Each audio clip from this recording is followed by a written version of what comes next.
प्यार और सम्मान और हमेशा से ही थी, पर कोई समय था जब खुशी नहीं होती थी। हमारी दादी के टाइम में हमको भी याद है, हम 3 भाई पैदा हुए, चौथी हमारी बहन पैदा हुई हमसे काफी छोटी, तो भी दादी को खुशी नहीं हुई, तो उनको भी खुशी नहीं हुई। पर कोई बात नहीं, उनकी पत्नी भी गुरुकुल की पढ़ी हुई थी, उन्होंने सारे संस्कार कर। 2 साल के बाद उनके घर में फिर खुशी आई। इस बार उन्होंने कोई संस्कार नहीं किया, कोई संस्कार नहीं। और 1 साल के बाद बेटा पैदा हुआ जिसका नाम है कान्हा। चलो जी, बड़े खुश, स्वाभाविक रूप से होना चाहिए। अभी 2 साल पहले हम गए हुए थे, हमारी बात हुई, हमसे मुलाकात हुई। बेटी बेंगलुरु में साइंटिस्ट है, इंजीनियरिंग करके वो बहुत अच्छी पोस्ट पे है, बड़े खुश। ऐसे ही चर्चा होने लगी कि कान्हा अभी स्ट्रगल कर रहा है। और फिर कहने लगे, वीरेंद्र, मैंने कहा मुझे कान्हा के सारे संस्कार करवाने चाहिए। मैंने उसके संस्कार नहीं करवाए, वो अच्छा नहीं। आप विचार करना, ये एक प्रत्यक्ष उदाहरण कह रहा हूं आपसे। क्यों? आइए अब चर्चा करते हैं कि इसका प्रभाव क्या है, ये संस्कार क्या है, कितने हैं और कैसे और कहां से शुरुआत। हमारी ऋषियों ने कहा,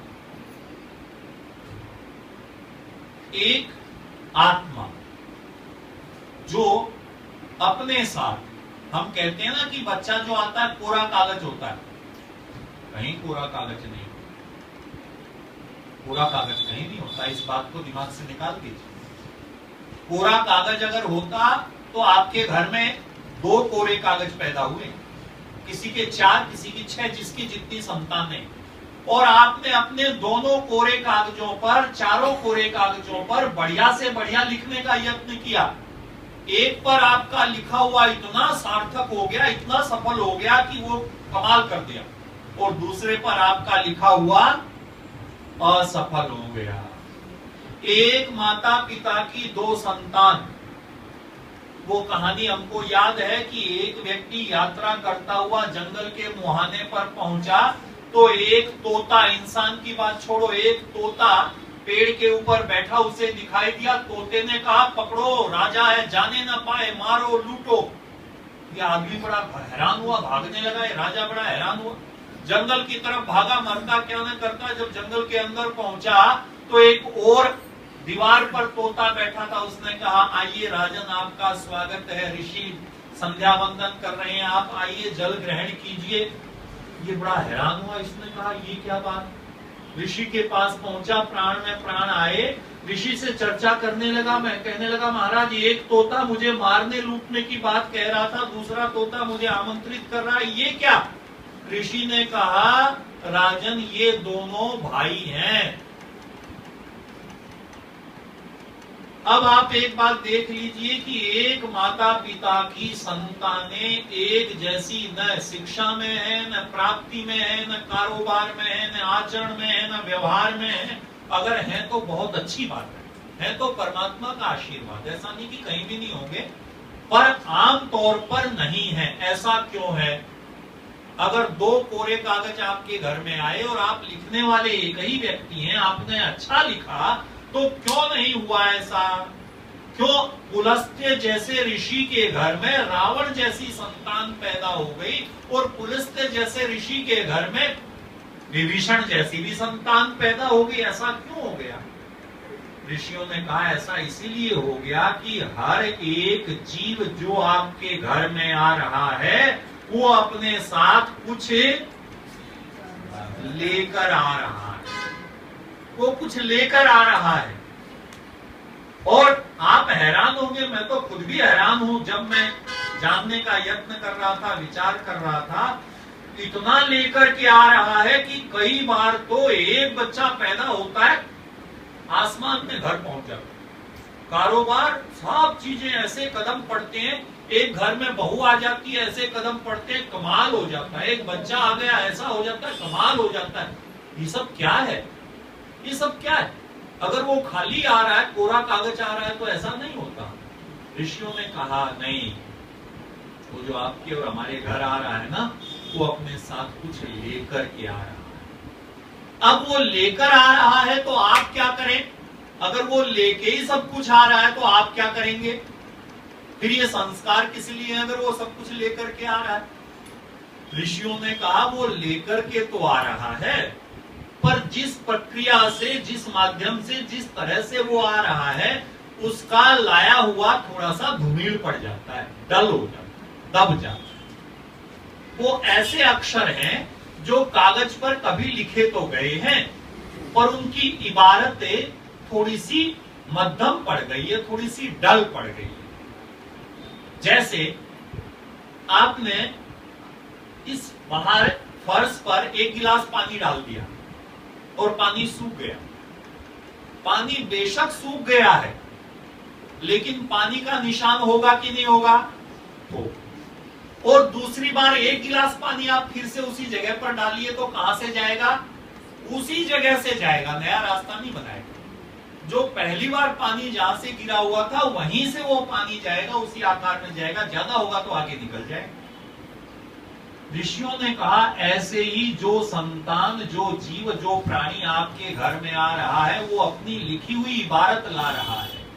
अगर तो आपने उसकी लिखी हुई इबारत पे उतना ही बढ़िया, उतना ही अच्छा लिख दिया तो पहले लिखी हुई इबारत जागृत हो जाएगी, फिर से जाग जाएगी, आगे चली जाएगी। और यदि आपने वैसा नहीं लिखा तो धीरे धीरे धीरे धीरे वो जो लिखी हुई इबारत है वो डल हो जाएगी, और जो उसके अनेक जन्मों में से कहीं किसी जन्म के ऐसे कर्म, ऐसे संस्कार होंगे जो आज आप लिख रहे हैं जैसा, तो फिर वो उसके जागृत हो जाएंगे, वो जागृत हो जाएंगे। अगर किसी जन्म के वो जागृत हो जाएंगे, और जब वो जागृत हो जाएंगे तो धीरे धीरे फिर वो वैसा हो जाएगा। आज के मनोवैज्ञानिकों ने कहा माता पिता के हाथ में 33% हिस्सा है, 33%। हमारे ऋषियों ने कहा माता पिता के हाथ में 66% है। क्यों? क्योंकि जो धूमिल पड़ गए थे उसको भी आपने जगाना है और अच्छा भी आपने देना है, उसको अच्छी बातें भी आपने बतानी है। और एक बात और समझना, हमारे ऋषियों ने 16 संस्कारों में से 9 संस्कार तब तक पूरे कर दिए जब तक बच्चा 5 साल का था। 16 में से 9 संस्कार तब हो जाते हैं जब वो 5 साल का होता है, और बच गए कितने? 7। 7 में से एक संस्कार तो अपने आप कोई करता नहीं अपना, अंतिम तो आप और हम करने वाले नहीं अपना। 6 संस्कार बच गए। 9 संस्कार 5 साल तक हो गए और 6 संस्कार में सारी जिंदगी निकल गई। ऐसा क्यों? ऐसा इसलिए कि ऋषियों ने कहा जब आपके पास में वो आत्मा आई है, अगर आपने उसको 5 साल तक अपना 33% दे दिया तो आप इतना कर लेंगे, इतना परसेंट कर लेंगे, इतना बदलाव कर देंगे कि आगे बहुत ज्यादा फिर परिवर्तन की गुंजाइश नहीं रहेगी। और अगर आपने इस दौरान नहीं किया तो 10 साल के बाद, आजकल कहते हैं लोग, साइंटिस्ट कहते हैं, साइकोलॉजिस्ट कहते हैं कि 16 साल के बाद जो लिख लेना फिर वो आपका लिखा हुआ बेकार है। अभी पढ़ाओगे थोड़ी देर में खत्म। इसलिए संस्कारों का विधान उस दिन किया गया जिस दिन गृहस्थ आश्रम विवाह संस्कार हुआ। और विवाह संस्कार जो, अब एक बात और मैं कह दूं, आप जितने लोग बैठे हैं आप सबका विवाह संस्कार हो चुका, आप सब इस विधि से आगे निकल चुके। पर जिस परिवार में आप हैं, जिस जगह पर आप हैं, वहां ये अवसर आने वाले हैं। और एक बात समझ लेना, आजकल ये व्हाट्सएप वगैरह बहुत चलते हैं ना, इनमें एक खबर मैं पढ़ रहा था, किसी ने मुझे भेजी, माता और पिता ने बच्चे पैदा किए, संतान पैदा की, स्कूल में एडमिशन करवाया, पर बेचारे इतने काम में लगे हुए हैं, कारोबार में लगे हुए हैं, इतने व्यस्त हैं कि बच्चों के लिए समय नहीं है। मन में सोचते हैं कुछ जुटा दें, घर बना दें, संपत्ति जुटा दें, फिर बच्चों के साथ आराम से चैन से रहेंगे। व्हाट्सएप पे मैसेज है ये, उसने कहा माँ बाप जब बहुत सारी संपत्ति साधन घर बनाकर कमाकर वापिस आए, तब बच्चों ने कहा अच्छा पापा जी हम कमाने जा रहे हैं, आप रहो घर। 25 साल 20 साल आपने जी तोड़ मेहनत की, संतान को बनाने के लिए भी समय नहीं था, कमाने में लगे रहे, जब वापिस आए तब वो चल पड़े कि अब हम कमाने जा रहे हैं। पर जिस अवस्था में आप और हम सब लोग, ज्यादातर लोग आप यहाँ बैठे हैं, अब वो समय है, अब वो अवसर है कि आप चाहें तो अपने पोते को, नाती को, धोते को, धोतियों को, पड़पोतों को उनके संस्कार किए जा सकते हैं, उनमें परिवर्तन किया जा सकता है, उनके लिए आप सोच सकते हैं। उससे चौहान साहब कहने लगे, एमईटी के जो मालिक है ना चौहान साहब, कहने लगे शास्त्री जी आपसे चर्चा सुनने के बाद मुझे लगता है कि सारे बच्चों के फिर से एक बार करवा दूं। मैंने कहा आपने एक को तो यूनिवर्सिटी का वीसी बना रखा, बोले वीसी के भी सारे करवा दूं। क्यों? आपसे क्यों निवेदन कर रहा हूं? इसलिए निवेदन कर रहा हूं कि आज की सबसे बड़ी आवश्यकता है अपनी संतानों को, अपने बच्चों को संभालना। बहुत बड़ी समस्याएं आप देख रहे हैं, हमारे प्रधानमंत्री, हमारी सरकार, हमारे सारा देश, जो भी एक समझदार व्यक्ति है, सारे लोग परेशान हैं। आप किसी देश में बाहर से संपत्ति ला सकते हैं, बाहर से संस्कार नहीं ला सकते। आप टेक्नोलॉजी ला सकते हैं, आप इंसान नहीं ला सकते। इंसान तो यहीं पैदा होंगे और इसी घर में पैदा होंगे, यहीं बनेंगे, और जैसे बन गए एक बार, फिर कहीं कोई परिवर्तन नहीं हो सकता। तो ऋषियों ने क्या विचार किया था, वो थोड़ी सी चर्चा मैं आपसे करता हूं, मुझे वापस भी जाना है। चर्चा ये है, ऋषियों ने 16 संस्कारों में से सबसे पहला संस्कार लिखा गर्भाधान संस्कार। और एक बात और आपसे निवेदन करना चाहता हूं, स्वामी दयानंद ने संस्कार विधि लिखी जिसमें 16 संस्कार लिखे, पारस्कर गृह सूत्र में 40 संस्कार लिखे, सनातन धर्म की परंपरा में 12 संस्कार, ऐसे बहुत सारे। मैंने सारी संस्कार विधियों को कंसल्ट किया, सबको पढ़ा, जानने का यत्न किया कि सब लोगों के विचार, सबका कहना क्या है, क्या कहते हैं सारे लोग, क्योंकि इंसान के निर्माण तो हमारे ऋषियों का सबसे पहला लक्ष्य था। और वेद ने तो स्वयं कहा मनुर्भव जनया दिव्यम जन्म, पहले खुद को इंसान बनाना और फिर घर में दिव्य संतान पैदा करना। इंसान के कितने नाम है, मैं तो संस्कृत के आचार्यों को सुन के हैरान होता हूँ। आप मानव भी हैं, आप नर भी हैं, आप मनुष्य भी हैं, ये ऐसे ही नहीं है। इन सब के पीछे एक लॉजिक है, इन सब के पीछे एक भावना है। खैर, अब चर्चा करता हूँ आपसे संस्कारों। प्राचीन ऋषियों ने लिखा कि जैसे बच्चे के उत्पन्न होने पर उसका नामकरण संस्कार करते हैं, सब रिश्तेदारों को, बंधु को, बांधवों को, उसके नाना को, नानी को, मामा को, मामी को, बुआ जी को, फुफड़ जी को, सबको बुलाते हैं। कहने लगे ऐसे ही जब गर्भाधान संस्कार का समय आए तब घर में ऐसा ही आयोजन हो, ऐसे ही हवन हो, ऐसे ही पूजन हो, और सारे लोग पति और पत्नी को आशीर्वाद दें कि वीर सु की तुम्हारे घर में दिव्य संतान हो, तुम्हारे घर में अच्छी संतान हो, तुम्हारे घर में सुशील संतान हो, तुम्हारे घर में ऐसी संतान हो, सब लोग आशीर्वाद दें। परिणाम कैसे होगा? आपके पास महाभारत का उदाहरण है, अभिमन्यु का उदाहरण है ना, कि पिताजी सुना रहे थे और माताजी सुन रही थी तो बच्चे ने भी सुन लिया। एक और उदाहरण भी है मदालसा का इतिहास में। मदालसा अपने संतानों का निर्माण करती थी कि बेटे तुझे ऋषि बनना है, तुझे योगी बनना है, तुझे साधु बनना है, और बेटा साधु बना, ऋषि बना, योगी बना। एक बार पति ने कहा राजा राज्य कौन चलाएगा, कि लो इस बार तुम्हारा उत्तराधिकारी बन जाता। चक्रवर्ती सम्राट पैदा कर दिया। किसने? माता और पिता ने। और ऋषि कहते हैं जिस दिन आप अपने घर में संतान का आवाहन करते हैं, देखिए कमाल की बात, आज के जमाने में इस बारे में कोई चर्चा नहीं की जाती। मैं तो अध्यापक हूं, हम अपने बच्चों से कोई चर्चा नहीं करते कभी भी। अब अमेरिका के और बाहर के लोग कह रहे हैं जी बच्चों को यौन शिक्षा दी जानी चाहिए, सेक्स एजुकेशन पे चर्चा होनी चाहिए। होनी चाहिए कि नहीं होनी चाहिए ये एक अलग बात, पर हमारे ऋषियों ने कहा कि एक घर में जहां किसी आत्मा का आगमन हो रहा है वो पवित्र कार्य है, वो संस्कार है, और जिस पवित्र कार्य द्वारा आपके परिवार की बढ़ोतरी होती है उसके बारे में माता और पिता को, पति और पत्नी को पूरी शुद्ध और सात्विक जानकारी होनी चाहिए। इसलिए अपने यहाँ एक संस्कार है, कौन सा पता है? समावर्तन संस्कार।